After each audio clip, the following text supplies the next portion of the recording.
There is a street in the heart of Tel Aviv that does not exist, not according to Google Maps, not according to Russia's Yandex, not according to any mapping platform that serves the public. The street is real. The buildings are real. The people who walk above it every day are real, but the data has been scrubbed, the imagery censored, the metadata stripped away. Two of the world's most powerful mapping systems built by rival nations on opposite sides of the geopolitical spectrum independently arrived at the same decision: do not show this place. Ask yourself why. On March 11th, 2026, day 12 of a war that has already redrawn the map of the Middle East, Iran's Islamic Revolutionary Guard Corps announced it had struck not the street above, not the buildings visible from the air, but what lies buried beneath them. A hardened underground command center, the nerve system of an entire military establishment. Israel's response was not a denial, it was not a rebuttal, it was a wall of silence, sealed roads, blocked cameras, and nothing else. In intelligence work, silence is never nothing. Silence is a message, and this one may be the most significant message sent in this entire conflict. To understand what may have happened on day 12, you need to understand the architecture of modern warfare, not the missiles you see on radar, not the explosions filmed on smartphones, but the invisible infrastructure underneath it all. The buried command systems, the hardened communication networks, the fortified rooms where generals make decisions that determine whether a city survives the next 24 hours. Every major military power on Earth has built one. The United States has the Raven Rock Mountain Complex, Russia has its network of deep bunkers beneath Moscow, and Israel, with American funding, American engineering, and decades of construction beneath one of the most densely monitored urban centers on the planet, built Site 81. The key players in this moment are not difficult to identify. On one side, Israel, a nuclear-adjacent military power, fighting what its leadership has described as an existential conflict, absorbing hundreds of ballistic missiles, managing its own offensive operations deep inside Iranian territory, and now perhaps managing something it has not yet told the world. On the other side, Iran, a country whose supreme leader was killed earlier in this conflict, replaced by a 4-year-old heir with no political record, no established doctrine, and a war already in motion that he did not start, but must now finish. In between them, the Strait of Hormuz, 20% of the world's oil supply, and a global economy that has not yet fully processed what it is watching. This is not a regional skirmish. This is a structural event. And what happened on day 12 beneath a street that no map will show you may already be reshaping the decisions being made in Washington, Moscow, Beijing, and Riyadh. Whether those capitals admit it or not, March 11th, 2026, Iran's Islamic Revolutionary Guard Corps issues a public statement claiming it has struck the underground command infrastructure beneath the Kiryat, Israel's Ministry of Defense compound in central Tel Aviv, the functional equivalent of the Pentagon. The statement is precise. It names the target. It names the weapon. It references what the IRGC calls the 19th wave of Operation True Promise. The weapon designated for this strike is the Kheybar Shekan. NATO analysts track it under related designations, but inside Iran's arsenal, it is known as a ballistic missile with a range of approximately 2,000 kilometers, a standard warhead of roughly 1,000 kilograms, and in its cluster configuration, a dispersal system that releases approximately 20 individual submunitions at altitude. At around 7 kilometers above the target, the warhead opens. The submunitions scatter across a radius exceeding 500 meters. They do not try to punch through reinforced concrete. They do something more tactically sophisticated. They saturate the surface footprint of a buried facility, destroying ventilation shafts, shredding communications, antennae collapsing, access points, and transforming the ground above an underground installation into what military planners bluntly call an area denial zone, a place where no one above ground survives, a place from which no one below ground can safely emerge. Israeli emergency services confirmed 2 cluster submunition impact zones in central Israel following the strike. A first responder on the scene described treating a civilian with severe shrapnel wounds, the signature injury pattern of submunition dispersal. The weapon was used. The location is documented. The IRGC's claim is specific enough to be verified or disproven. Israel's official response was total operational silence. Streets around the Kiryat were sealed. Camera access was physically blocked. No government statement was issued, no confirmation, no denial, no public reassurance that the command infrastructure remained intact. Just the cordons, the blank official record, and the street that still does not appear on your map. This was not the first time.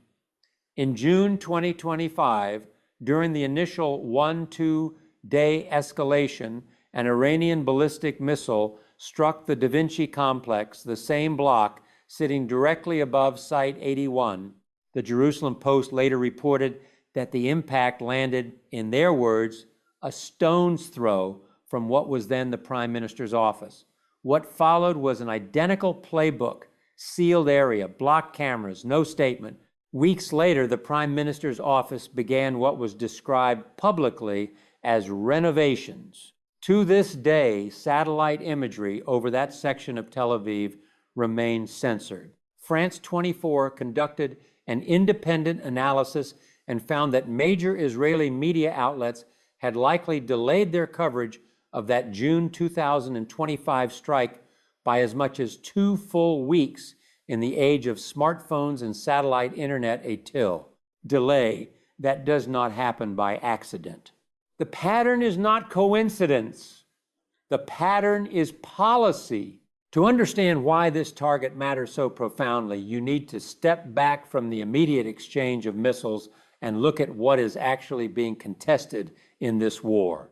Buried beneath the intersection of Leonardo da Vinci Street in central Tel Aviv, the same block scrubbed from Google Maps and Yandex simultaneously sits what documented research construction records obtained through public United States government files and investigative analysis across multiple intelligence-adjacent outlets identifies as Site 81, approximately 6,000 square meters of electromagnetically shielded underground infrastructure built with American funding, designed by American engineers, hardened to maintain full communications capability even if everything above ground is destroyed. It was engineered to survive electronic warfare. It was engineered to survive the loss of surface infrastructure. It was built for one specific scenario, the continuation of military command after the visible world stops functioning. Adjacent to it, beneath the Kiryat compound itself, sits a second installation, what Israeli sources have referred to as the Fortress of Zion. The New York Times was granted controlled access to a portion of it and described a layered nerve center where roughly 70 personnel monitored live strike operations from multiple tiers of workstations facing wall-sized screens. During active conflict phases, the Alma Research Center reported that thousands of soldiers rotated through that installation on continuous shifts. This is not a symbolic target. This is the brain. Now consider the context that brought us to this moment. The Abraham Accords of 2020 represented a fundamental realignment of Middle Eastern geopolitics, formally normalizing Israeli relations with the UAE, Bahrain, and later Morocco and Sudan. The implicit architecture behind those agreements was a shared fear of Iranian regional expansion, a Sunni-Israeli alignment against Shia Iranian influence that Tehran watched with escalating alarm when Hamas launched its October 2023 attack from Gaza. The regional system that had been carefully constructed over 3 years began to fracture. Hezbollah opened a second front from Lebanon. Iran shifted from proxy management to direct engagement. The question of whether Iran would ever strike Israel directly, long treated as a red line that would trigger catastrophic American response, was answered first tentatively, then with increasing confidence. By February 2026, Iran had crossed every threshold it had previously treated as inviolable. And Israel absorbing those crossings while conducting simultaneous offensive operations deep inside Iranian territory was fighting a war on a scale and duration that its command infrastructure had theoretically been built to sustain, but had never actually been tested at. Here is the uncomfortable variable in all of this. The man now making Iran's targeting decisions inherited this war 4 days before the March 11th strike. He is 24 years old. He has never held public office. His father, Iran's previous supreme leader, was killed earlier in this conflict before the war reached its current scale. There is no established pattern of behavior, no treaty behavior to extrapolate from, no historical record of how this individual responds to pressure, to setback, or to perceived strategic opportunity. Every assumption built into Western and Israeli intelligence assessments about Iranian decision-making was calibrated to a different man. That calibration is now obsolete. What makes the March 11th strike different from the hundreds of other missile launches recorded in this conflict is not just the target. It is the asymmetry of information that followed and what that asymmetry reveals when you hold it next to the mirror that appeared just 5 days earlier. On March 6th, the Israeli Air Force conducted a major strike on the underground leadership bunker beneath the Iranian government compound in central Tehran. Approximately 50 fighter jets, around 100 munitions. The IDF released footage. It announced total destruction of the facility. It provided architectural details, meeting rooms, entry corridors, command chambers, and attributed the precision of the strike to years of mapping by Unit 8200 and Unit 9900 Israel Signals and Visual Intelligence branch. Israel released the evidence because the evidence served its strategic narrative. Iran released nothing following the Kyria claim because Iran either cannot verify the damage independently or because the damage is significant enough that Israel's silence is doing Iran's work for it. A government that openly denies a strike typically denies it immediately, loudly, and with counter evidence. Israel has done none of those things. It has done what it did in June 2025, sealed the area and waited. Meanwhile, the broader operational picture is staggering in its scale. Since February 28th, Iran has fired more than 500 ballistic and cruise missiles and conducted over 2,000 drone operations.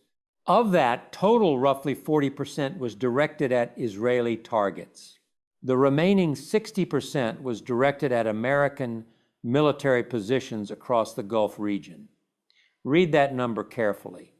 The majority of Iran's offensive operations in this conflict have not been aimed at Israel. They have been aimed at the United States military, at bases, logistics nodes, and force projection assets positioned throughout the Persian Gulf. That changes the geopolitical calculus entirely.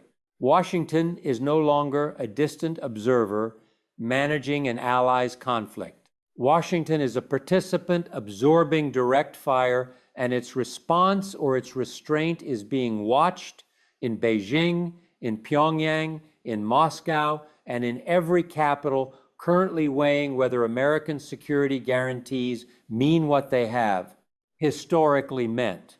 The THAAD battery that had been positioned in Israel to provide terminal phase ballistic missile defense, an additional intercept layer, that mathematically reduces the probability of successful penetration has been withdrawn. Officially, the reasons remain under discussion. Strategically, the consequences are not complicated. Fewer intercept layers means higher penetration probability for the next salvo. Higher penetration probability means higher likelihood that the next strike produces a result that cannot be managed behind sealed streets and silent press offices. NATO's intelligence sharing channels are reportedly operating at elevated alert status. Gulf Cooperation Council states, many of whom depend on American security guarantees while simultaneously maintaining economic relationships with Iran, are watching the trajectory of this conflict with a specific and very private fear that it will force them to choose a side before they have positioned themselves to survive that choice. The range of outcomes from this point forward does not distribute evenly. It clusters around a small number of inflection points, each of which is approaching faster than the public timeline of this conflict suggests. The first inflection point is the Strait of Hormuz. Approximately 20% of the world's entire daily oil supply moves through a channel that is at its narrowest 39 kilometers wide. Iran has ballistic missiles, naval mines, and fast attack boat squadrons positioned along both shores. It has never formally closed the strait because the economic consequences for Iran itself would be severe. But Iran has also never been in a war of this scale and duration, fighting on multiple fronts, absorbing strikes on its own leadership infrastructure led by an untested 4-year-old with everything to prove. The calculation that has historically constrained Iranian Hormuz decision-making was built around a rational actor with a political future to protect. That calculation may no longer hold. If Iran makes even a limited tactical decision to contest the strait mining approaches, targeting a tanker, forcing a major diversion, the price of crude does not respond over weeks. It responds in hours. When Hormuz disruption risk entered oil markets briefly in January 2020, Brent crude moved 6% in a single session. That was a near miss. This is an active war with 500 missiles already fired. The second inflection point is command coherence. If Site 81 and the Fortress of Zion have been degraded even partially, even temporarily, Israel's military decision-making apparatus is operating under conditions its designers spent decades trying to prevent. A command layer uncertain about its own communications does not produce calibrated, measured responses. It produces fast decisions under pressure. And in a nuclear-adjacent regional conflict, fast decisions under pressure carry a specific and well-documented historical risk profile that should concern every government currently pretending to be a bystander. The third inflection point is precedent. Iran has now demonstrated, or credibly claimed to have demonstrated, the ability to reach buried command infrastructure beneath one of the most defended urban environments on Earth, using a weapon system that does not need to penetrate reinforced concrete directly, but instead collapses the surface. Architecture that makes the underground installation functional. If that claim holds, every buried command center in the region has just had its threat assessment revised upward. Every ally relying on hardened infrastructure as its last line of command continuity is now running different numbers. Consider the Beit Shemesh data point from March 1st. A missile carrying approximately 500 kilograms of explosive collapsed. A civilian underground bomb shelter accessible by 2 flights of stairs, killing 9 people. 9 people in a structure built specifically to protect them. If a civilian shelter 2 floors below street level could not survive a direct strike, the margin of confidence for any buried military installation just became considerably thinner. There is a principle in intelligence analysis that distinguishes between the absence of evidence and the evidence of absence. The silence coming out of Tel Aviv right now is not a gap in the record. It is the record. It is a government making a considered, deliberate choice about what the world is permitted to know, and the shape of that choice tells you more than any press release ever could. Both sides in this conflict are fighting two simultaneous wars. The visible war, the missile counts, the satellite footage, the official casualty figures, the carefully worded statements, and the invisible war conducted in hardened rooms beneath city streets that do not appear on any map between command systems that were each built to outlast the other. Iran needs the Kyria claim to be believed. Israel needs it to be doubted. Neither government will confirm what happened because the truth in either direction changes everything that comes next. Allies recalibrate. Adversaries accelerate. Markets move. Rooms that no camera will ever enter fill with people making decisions that will shape the next decade. The real question is not whether something happened beneath Tel Aviv on day 12. The real question is whether the architecture of deterrence that has governed this region for 40 years is still standing, or whether it is already rubble beneath a street that the whole world has agreed very quietly not to see. That answer is coming. It always does. The only question is whether you will be watching when it arrives.